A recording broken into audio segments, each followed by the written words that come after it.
महाराज एक बेल का फल लीजिए। क्या लेना है? बेल का फल, बेलपत्री का जो फल होता है उसको ले लो। उसके अंदर का जो गुर्दा होता है, अंदर का जो भाग होता है, उसको निकाल लीजिए और उस बेल के फल में आटा सेक कर उसमें शक्कर मिलाकर उसको के अंदर भर लीजिए। अमावस्या के दिन सुबह 10 बजे से पहले उस बेल फल में जिसमें तुमने पंजेरी भरी है, आटा सेक कर भरा है शक्कर के साथ में, उसको अपने घर में घुमाने के बाद में जिसको कालसर्प दोष बताया है, पितृदोष बताया है या वास्तु दोष का स्मरण बताया है, घर में सब दूर घुमाकर अपने परिवार का हाथ का स्पर्श कराकर पीपल के पेड़ के नीचे तक खड्डा खोदकर उस बेलपत्र के उस फल को दाप दीजिए। महाराज केवल एक अमावस्या करना रहता है,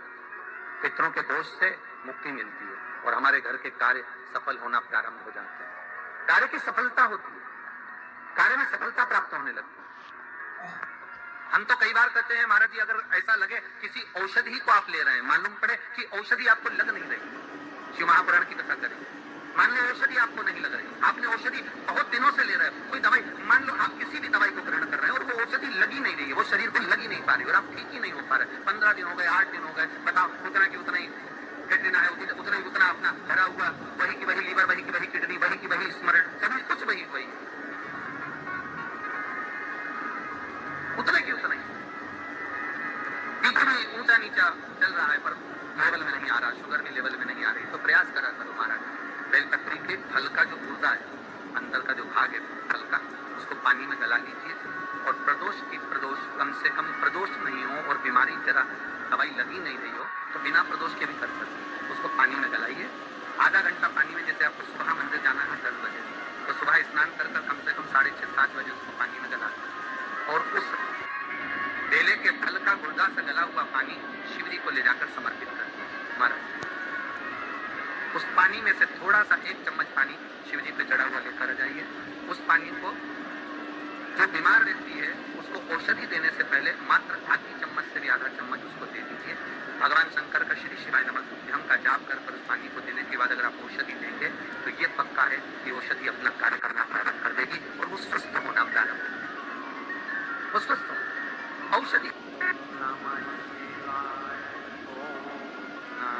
शिव हम हमारे भीतर भी वही बसा हुआ है जो जगत को ऊर्जा जगत तेरी वृत्ति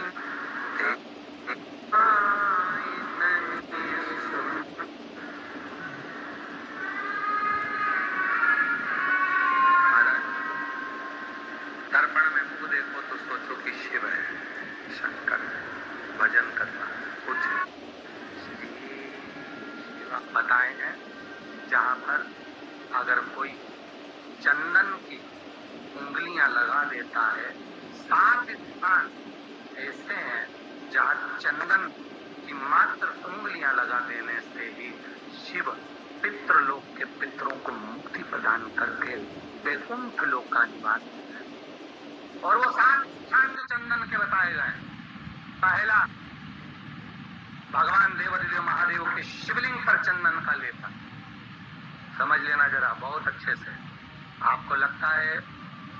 स्वप्न में कोई मुर्दे दिख रहे हैं या कोई जल रहा है या कोई मर रहा है या कोई चला गया है, ऐसा भय लगता है, बच्चों को मानी भेजूंगी ऐसा हो जाएगा, पति को मानी भेजूंगी ऐसा हो जाएगा, कोई हमारे कोई गलत तो नहीं कर रहा है, आपको लगता है। 7 स्थान चंदन के बताएं बात। पहला शिवलिंग, दूसरा जहां गणेश जी का स्थान है वहां अलग से गणेश जी बैठे, वहां नहीं, शिवलिंग में जलाधारी के ठीक सामने राइट में गणेश, लेफ्ट में कार्तिकेय, बीच में अशोक सुंदरी। तो पहला चंदन बाबा के शिवलिंग पर, दूसरा गणेश जी पर चंदन की उंगली, तीसरा षडानंद कार्तिकेय पर चंदन की उंगली, चौथा अशोक सुंदरी पर चंदन की उंगली, पांचवा जलाधारी पर चंदन की उंगली, छठा जो शिवलिंग का जल बह रहा है इसके ठीक विपरीत की ओर चंदन की उंगली, और 7वां चंदन नंदी के मस्तक के ऊपर जो 2 सींग लगे रहते हैं उस पर चंदन की उंगली। ये कब लगाई जाती है? या तो अमावस्या के दिन आपको लगता है कि हमारे पूर्वजों का उद्धार नहीं हुआ, हमारे पूर्वजों का कल्याण नहीं हुआ, कहीं अधोगति में कोई चला गया है, उसका बस एक बार, रोज नहीं जरूरत है, प्रतिदिन जरूरत ही नहीं, महीने में एक बार अगर अमावस्या के दिन भी आपने चंदन के थोड़ा सा चंदन अगर मेरे देव अधिदेव महादेव को साफ स्थान पर समर्पित किया है, चंदन भगवान को अति प्रिय होता है और चंदन ही एक ऐसा होता है जो पितरों को भी प्रिय होता है। अमावस्या स्नान जो जीव करता है, शिव महापुराण की कथा कहती है, जितनी वर्ष में सोमती पड़ती है, सोमती अमावस्याएं पड़ती हैं, शनिचरी अमावस्याएं पड़ती हैं, सारी अमावस्या का पुण्य उस जीव के खाते में। तुलसी की लकड़ी, आप ब्राह्मण को भोजन कराएं ना कराएं, आपने धूप छोड़ी ना छोड़ी वो पता नहीं, गाय को रोटी दी ना दी, श्वान को भोजन दिया ना दिया, कौवे को भोजन दिया ना दिया, चलेगा। पर अमावस्या के दिन पितृपक्ष समाप्त हो, उस दिन प्रदोष काल में, प्रदोष के समय पर, शाम के समय पर जाकर तो किसी भी नवरात्रि के पहले जो अमावस्या पड़ती, चावल की कटोरी में एक कपूर का टुकड़ा रख, छोटा सा, और कपूर का टुकड़ा रखकर उस कपूर को दरवाजे के बाहर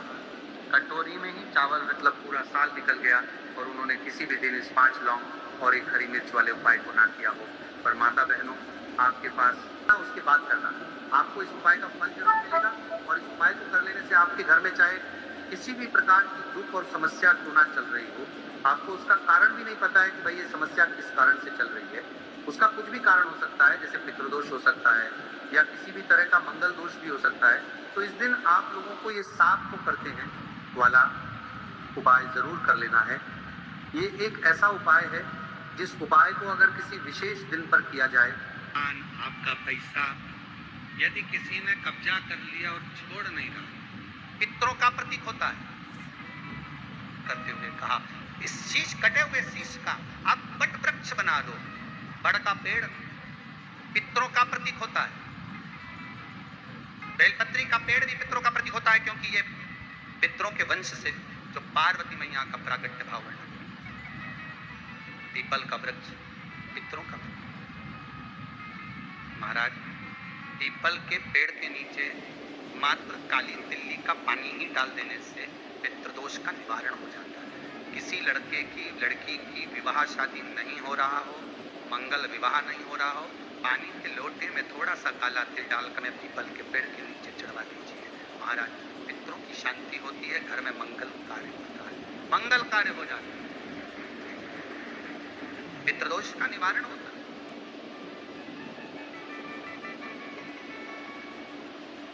बहुत रोग गिर गया,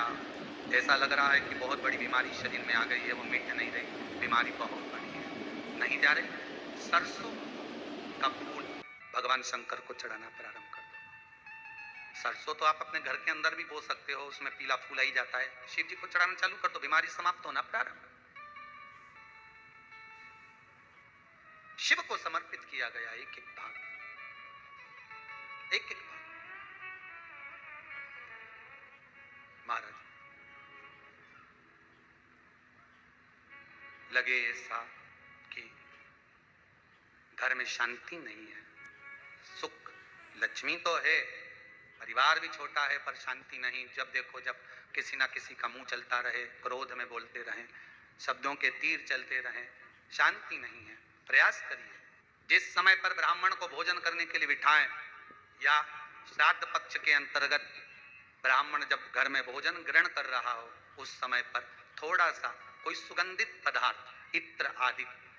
पानी के मटके के पास, परिंदे के पास में, जलाशय के पास में, उस इत्र को थोड़ा सा कोई रुई में रखकर छोड़ दीजिए। घर में कभी क्लेश नहीं हो सकता, शांत का माहौल।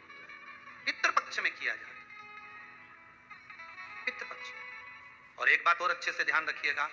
आप ब्राह्मण को भोजन कराएं ना कराएं, आपने धूप छोड़ी ना छोड़ी वो पता नहीं, गाय को रोटी दी ना दी, श्वान को भोजन दिया ना दिया, कौवे को भोजन दिया ना दिया, चलेगा। पर जिस दिन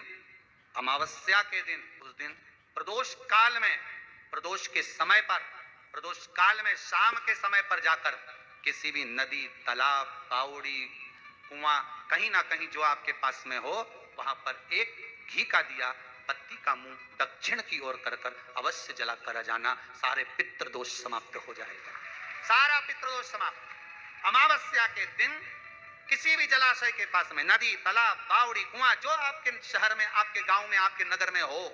वहां जाकर लगा। अगर नदी, तालाब, बावड़ी, कुआं नहीं है तो पीपल का वृक्ष हो या बेलपत्री का वृक्ष हो या वट का वृक्ष हो, उसके नीचे लगा दो प्रदोष काल में। पर अमावस्या के दिन लगाएं जरूर। अमावस्या के दिन पितृ शाम के समय प्रदोष काल में शंकर भगवान का नाम जाप कर कर नदी, तालाब, बावड़ी पर पानी पीने जाते हैं। वहां से जल का आचमन कर कर पितृ अपने लोक को चले जाते हैं प्रदोष